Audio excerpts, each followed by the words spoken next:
থেকে নবম ও দশম শ্রেণীর ভূগোল ও পরিবেশের দশম অধ্যায়ে বাংলাদেশের ভৌগোলিক বিবরণ নিয়ে আলোচনা করব।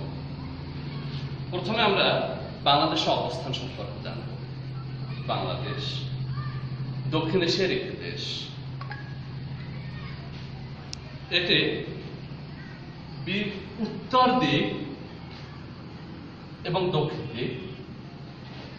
দক্ষিণ দিকে 20 ডিগ্রি 34 মিনিট উত্তর অক্ষরেখা থেকে 20 ডিগ্রি 34 মিনিট উত্তর অক্ষরেখা থেকে শুরু করে 26 ডিগ্রি 38 মিনিট উত্তর অক্ষরেখা পর্যন্ত 26 ডিগ্রি 38 মিনিট উত্তর অক্ষরেখার মধ্যে অবস্থিত এবং এটি 88 ডিগ্রি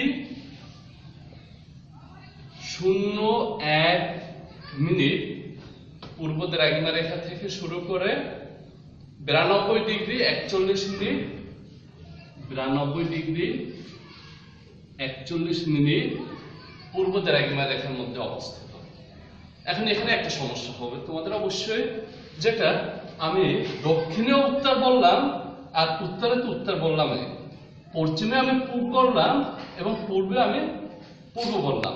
এখন এই বিষয়টা আগে করতে হবে।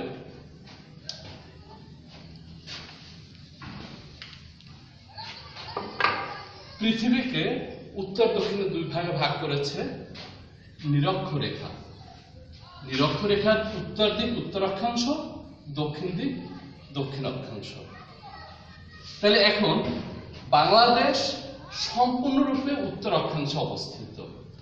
বাংলাদেশ সম্পূর্ণরূপে উত্তর অক্ষাংশে, সেখানে দক্ষিণ অক্ষাংশে বাংলাদেশ নেই। পৃথিবীতে এরকম বেশ কিছু রাষ্ট্র আছে, তার মধ্যে মালয়েশিয়া উত্তর অক্ষাংশ আছে, দক্ষিণ অক্ষাংশ আছে। মালয়েশিয়ার ক্ষেত্রে দক্ষিণ দক্ষিণে যাবে, উত্তর উত্তরে যাবে, কিন্তু বাংলাদেশের ক্ষেত্রে দক্ষিণ ও উত্তর অক্ষাংশে, উত্তর দিক ও উত্তর অক্ষাংশে।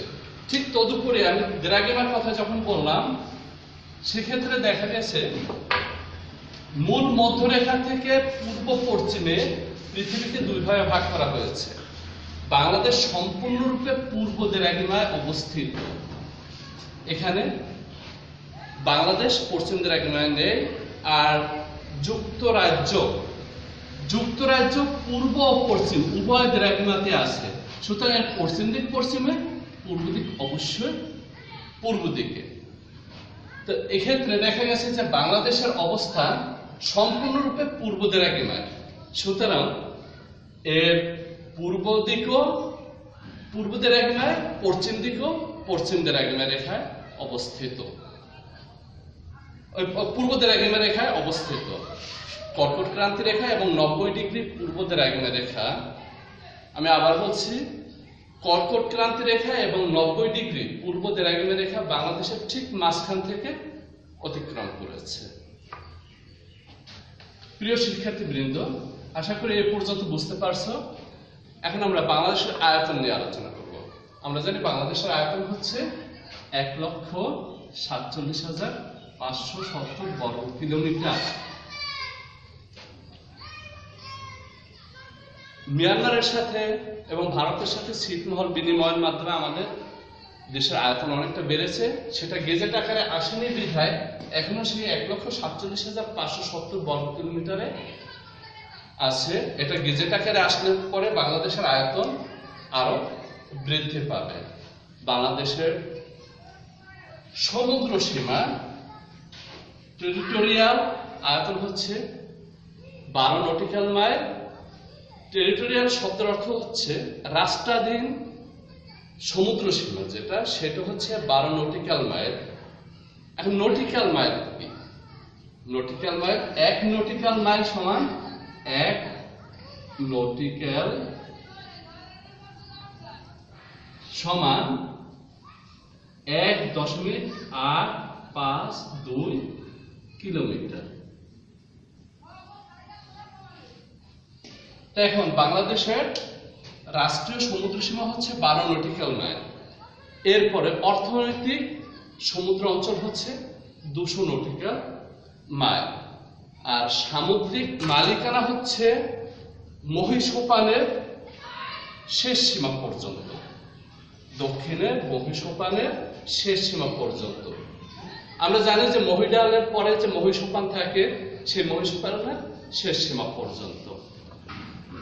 তো এখন আমরা আসি বাংলাদেশের সীমা নিয়ে আলোচনা। বাংলাদেশের আমরা জানি প্রায় 3 দিকে ভারতের অবস্থান। এখন পশ্চিমে আছে ভারতের পশ্চিমবঙ্গ, উত্তরে আছে আসাম, পশ্চিমবঙ্গ, আসাম এবং মেঘালয়। পূবে আছে আসাম, ত্রিপুরা রাজ্য, মিজোরাম রাজ্য এবং দক্ষিণ পূর্ব দিকে আছে মায়ানমার। এখানে মায়ানমারের অবস্থান। আর বাংলাদেশের দক্ষিণ দিকে আছে বঙ্গোপসাগর। এখন বাংলাদেশের মোট সীমারেখার দৈর্ঘ্য হচ্ছে 4711 কিলোমিটার। মোট সীমারেখার দৈর্ঘ্য 4711 কিলোমিটার। এখন এখানে এই 4711 কিলোমিটারের মধ্যে 3টা ভাগ আছে। একটা হচ্ছে ভারত বাংলাদেশের সীমানা, একটা বাংলাদেশ মায়ানমারের সীমানা, আর একটা হচ্ছে বঙ্গোপসাগরের তটরেখা। এখন এক্ষেত্রে দেখা গেছে ভারত বাংলাদেশের সীমানা হচ্ছে 3415 কিলোমিটার, 3415 কিলোমিটার। আর ভারত এবং বাংলাদেশের সীমারেখার দৈর্ঘ্য হচ্ছে 3715 কিলোমিটার। আর মায়ানমার এবং বাংলাদেশের সীমারেখার দৈর্ঘ্য হচ্ছে 280 কিলোমিটার, 280 কিলোমিটার। আর বাংলাদেশের এই তটরেখা, যেটাকে বলা হয় স্থলভাগ এবং জলভাগের সংযোগস্থলকে তটরেখা বলে। যেমন বঙ্গোপসাগরের তটরেখার দৈর্ঘ্য হচ্ছে 716 কিলোমিটার। তো আশা করি এখানে আমি যে তথ্যগুলো দিলাম বা যে বিষয়টা আমি বললাম, যে বিষয়গুলো তোমরা সবাই বুঝতে পারছো। এখানে একটা কথা রয়ে গেছে, যেমন বাংলাদেশ আর ভারতের সীমা নির্দেশ করেছে একটা নদী দিয়ে, যে নদীটার নাম হচ্ছে হাড়িয়াভাঙ্গা নদী। আর বাংলাদেশ ও মায়ানমারের যে সীমানা, এখানে একটা নদী আছে, যে নদীটার নাম হচ্ছে নাফ নদী। এই দুটো নদী দিয়ে, একটা হচ্ছে হাড়িয়াভাঙ্গা হচ্ছে বাংলাদেশের দক্ষিণ পশ্চিম অঞ্চলে, আর নাফ নদী হচ্ছে বাংলাদেশের দক্ষিণ পূর্ব অঞ্চলে।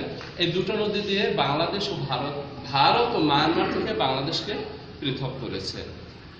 প্রিয় শিক্ষার্থীবৃন্দ, আজকে আমার আলোচনা এই পর্যন্তই। এই অধ্যায়ের বাকি অংশ পরবর্তী ক্লাসে আলোচনা করব। আর এই করোনাকালীন সময় তোমরা ভালো থেকো, সবাই সুস্থ থেকো। আল্লাহ হাফিজ।